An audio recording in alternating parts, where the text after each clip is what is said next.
हमारे ब्रह्मांड में एक बेहद ही खतरनाक चीज घूम रही है जिसे एंटी मैटर कहा जाता है। एंटी मैटर के बारे में वैज्ञानिक मानते हैं कि उसकी एक छोटी सी बूंद भी अगर नॉर्मल मैटर से मिलती है तो किसी परमाणु विस्फोट के बराबर तबाही होगी। एक भयानक सच ये भी है कि बिग बैंग के समय बराबर मात्रा में एंटी मैटर और मैटर का निर्माण हुआ था।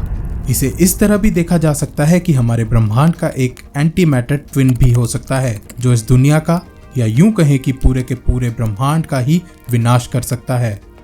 और चिंता का विषय यह है कि वो खतरनाक एंटी मैटर वाला ब्रह्मांड गायब है। ज्वेन हीवेट एक फिजिसिस्ट हैं। ये उस अदृश्य पैरेलल यूनिवर्स की खोज पर काम कर रही हैं। आइए जानते हैं ज्वेन का क्या कहना है इस लापता पैरेलल यूनिवर्स के बारे में। ज्वेन बताती हैं कि वह कहां चला गया ये साइंस के लिए बहुत बड़ा राज है।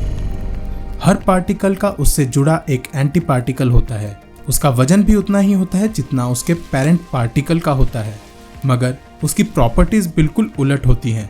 जैसे इलेक्ट्रॉन में इलेक्ट्रिक चार्ज होता है, उसी तरह एंटी इलेक्ट्रॉन से यानी कि पॉजिट्रॉन में अपोजिट इलेक्ट्रिक चार्ज होता है।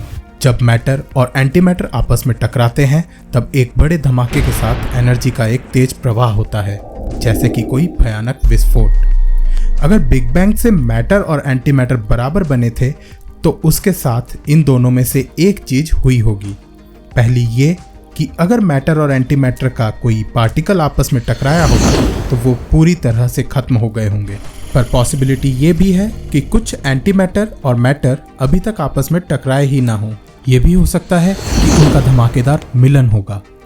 ज्वेन का उद्देश्य भी इसी बात का पता लगाना है और उन्होंने स्टैनफोर्ड के 3 किलोमीटर लंबे पार्टिकल एक्सेलरेटर को अपना हथियार बनाया है, जिससे वो बिग बैंग के मिनिएचर वर्जन को प्रैक्टिस करना चाहती हैं। ज्वेन बताती हैं कि उन्होंने पार्टिकल्स की 2 बीम बनाई है और दोनों को इतनी एनर्जी के साथ टकराया है कि उनके बीम एसेंस नाम के पार्टिकल का एक जोड़ा बने। बीम फैक्टरिंग नाम के इस एक्सपेरिमेंट के अंदर ज्वेन और उनकी साइंटिस्ट्स की टीम ने बीम जोन्स का एक झोंका देखा, जिसके साथ उनके एंटी मैटर ट्विन्स भी थे, जिन्हें एंटी बीज कहा गया।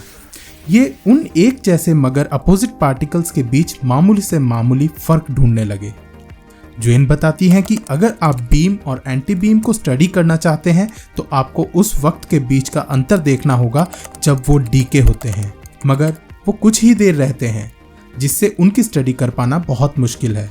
इन स्पेशली डिजाइंड इंस्ट्रूमेंट्स की मदद से ज्वेन और उनकी टीम ने बीम और एंटी बीम के बीच मामूली सा फर्क ढूंढ लिया है। ज्वेन बताती हैं कि उनमें से एक दूसरे के मुकाबले ज्यादा जल्दी या थोड़ा अलग तरीके से डीके होता है और वो एंटी बीम है।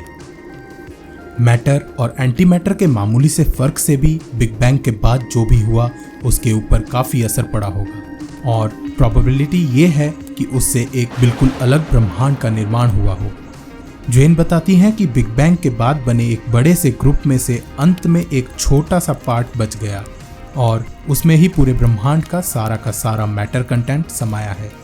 हम आज ब्रह्मांड में जो मैटर देखते हैं वो मैटर और एंटी मैटर के अथाह भंडारों का एक छोटा सा अंश मात्र ही है। अगर इनके बीच वो मामूली सा फर्क नहीं होता तो शायद ये एक दूसरे को पूरी तरह से खत्म कर देते। और ये वही अंतर है जिसे ज्वेन ने बीम और एंटी बीम के बीच में देखा था। इस पर ज्वेन बताती हैं कि एंटी मैटर थोड़ा जल्दी डीके होता है, इसलिए आज हमारे ब्रह्मांड में मैटर बचा हुआ है, पर यह बिग बैंग से पैदा हुए मैटर का बहुत ही छोटा सा अंश है। मतलब ज्वेन का प्रयोग और उनकी मेहनत कामयाब रही और हमें इस बात से निश्चिंत हो जाना चाहिए कि हमें और हमारे ब्रह्मांड को खत्म कर देने वाला एंटी मैटर यूनिवर्स ब्रह्मांड में कहीं छुपा है। पर साथ ही ज्वेन कहती हैं कि बदकिस्मती से हम ब्रह्मांड के सारे गायब एंटी मैटर के बारे में ऐसा नहीं कह सकते। अब भी फिजिक्स का कुछ ऐसा भाग है जिसकी निकट भविष्य में हमें खोज करनी है। शायद ज्वेन की भविष्य की खोज वाली बात जल्द ही सही साबित हो, क्योंकि मई 2011 में स्पेस शटल एंडेवर ने इंटरनेशनल स्पेस स्टेशन पर एक विशाल पार्टिकल डिटेक्टर AMS पहुंचाया है। बेसिकली AMS उन कॉस्मिक रेज की तलाश करेगा जो कई करोड़ साल पहले बने थे। उस वक्त बिग बैंग के बाद जो मैटर और एंटी मैटर एक दूसरे को खत्म कर रहे थे, अगर वो बचा होगा तो हो सकता है कि इससे हम एंटी मैटर के उस अथाह समंदर के अवशेष तक भी पहुंच जाएं। पर किसी भी सूरत में एंटी मैटर यूनिवर्स वो इकलौता खतरा नहीं है जो हमारे ब्रह्मांड के लिए विनाशकारी हो सकता है। हो सकता है कि हमारे चारों ओर और भी कई पैरेलल यूनिवर्सेस हों, और इन पैरेलल यूनिवर्सेस का पता लगाना कोई थ्योरेटिकल गेम नहीं है, क्योंकि हमारा संपूर्ण भविष्य इसी बात पर टिका है।